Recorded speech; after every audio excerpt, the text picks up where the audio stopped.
বন্ধুরা, একটা কথা কি তুমি জানো? শ্রীকৃষ্ণ বলেছেন, যে মানুষ অতিরিক্ত দুশ্চিন্তা করে সে ধীরে ধীরে নিজের ভবিষ্যৎ নিজেই দুর্বল করে ফেলে। আর যদি তুমি জানতে পারো অতিরিক্ত ভাবনা তোমার জীবনে ঠিক কি কি নষ্ট করে, তাহলে তুমি সত্যিই অবাক হবে। নমস্কার, আস্থাপথ চ্যানেলে আপনাদের সবাইকে স্বাগতম। আমি বনানী। আজ আমি তোমাকে সেই কথাগুলোই বলবো যেগুলো তোমার মনকে শান্ত করতে পারে আর তোমার জীবনকে আবার শক্ত করে তুলতে পারে। শ্রীকৃষ্ণ বলেছেন, তোমাদের জীবনের সবচেয়ে বড় শত্রু বেশিরভাগ সময় বাইরের কেউ হয় না, সে শত্রু লুকিয়ে থাকে তোমাদের নিজের মনের ভেতর। তার নাম অতিরিক্ত চিন্তা, ওভার থিঙ্কিং। এটা এমন এক নীরব শত্রু যা চুপচাপ তোমার শক্তি চুরি করে, তোমার শান্তি কেড়ে নেয়, আর কখনো কখনো তোমার স্বপ্নগুলো নিঃশব্দে মেরে ফেলে।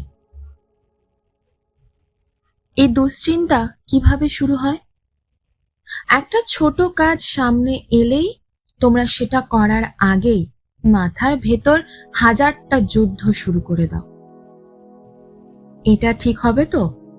লোকেরা কি ভাববে? যদি ব্যর্থ হই, যদি সব নষ্ট হয়ে যায়? কাজ শুরু করার আগেই তোমার মন ক্লান্ত হয়ে পড়ে। বুঝে নাও, অতিরিক্ত দুশ্চিন্তা হলো উই পোকার মতো। বাইরে থেকে কিছুই বোঝা যায় না, কিন্তু ভেতর থেকে ধীরে ধীরে তোমার সাহস, তোমার বিশ্বাস, তোমার আত্মবিশ্বাস সব খেয়ে ফেলে।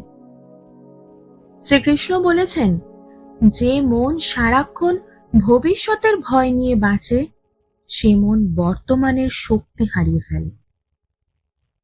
অতিরিক্ত দুশ্চিন্তা তোমাকে দুই জায়গায় আটকে রাখে, অতীতের আফসোসে আর ভবিষ্যতের ভয়ে। কিন্তু বলো তো, তুমি কি অতীত বদলাতে পারো, নাকি ভবিষ্যৎ নিশ্চিত করতে পারো? তোমার হাতে আছে শুধু এই মুহূর্তটা। আর যে মানুষ এই মুহূর্তে থাকতে পারে না, সে কখনোই শান্ত হতে পারে না।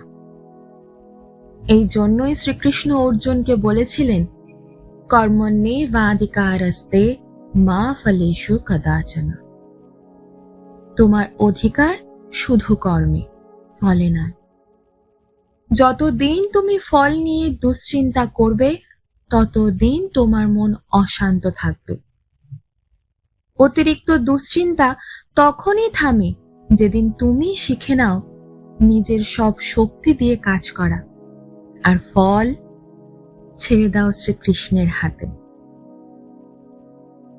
দুশ্চিন্তার বাস্তব ক্ষতি সম্পর্কে জানো? তুমি ভাবো তুমি প্ল্যান করছো, কিন্তু আসলে তুমি ভয়কে খাওয়াচ্ছ। এর প্রভাব পড়ে তোমার পড়াশোনায়, তোমার ক্যারিয়ারে, তোমার সম্পর্কে, আর সবচেয়ে বেশি তোমার স্বাস্থ্যে। ঘুম নষ্ট হয়, এনার্জি কমে যায়, মন সবসময় ভারী থাকে। আর তখন তুমি তোমার আসল ক্ষমতাটুকুও ঠিকভাবে ব্যবহার করতে পারো না। তাই শ্রীকৃষ্ণ মুক্তির পথ আমাদেরকে কিন্তু নির্দেশ করেই দিয়ে গেছেন। তিনি বলেছেন, আমি তোমাকে কিছু সহজ পথ বলছি, যদি নিয়ম করো তোমার মন ধীরে ধীরে শান্ত হবে। মনকে লিখতে শেখো, যা মাথার ভেতরে ঘুরছে সব কাগজে নামাও। লেখা মানে মনের আবর্জনা পরিষ্কার করা। বড় কাজ ভেঙে ছোট করো। পুরো পাহাড় দেখো না, একটা একটা পা ফেলো। মনকে ব্যস্ত রাখো, খালি মনই দুশ্চিন্তার ঘর। শ্বাস আর ধ্যান। 5 মিনিট নিজের শ্বাসে মন দাও, মন ফিরে আসবে বর্তমানে। সিদ্ধান্তে সময় সীমা দাও, ভয় নয়, সীমা দাও। বিশ্বাস শেখো, যা হচ্ছে ভালোই হচ্ছে, এই বিশ্বাসই শান্তির প্রথম ধাপ। বন্ধুরা, অতিরিক্ত দুশ্চিন্তা একদিনে যায় না, কিন্তু ধীরে ধীরে তুমি মনকে শিখিয়ে দিতে পারো সে তোমার দাস হবে, মালিক নয়। মনে রেখো, অন্ধকার যত গভীরই হোক, একটা ছোট আলোই যথেষ্ট। সেই আলো তোমার ভেতরেই আছে, তোমার বিশ্বাসে, তোমার শান্তিতে, তোমার কর্মে। তুমি যদি তোমার মনকে জিতে নাও, তাহলে তুমি পুরো পৃথিবীকে জিতে গেছো। স্বয়ং শ্রীকৃষ্ণ সব সময় তোমার পাশে আছেন।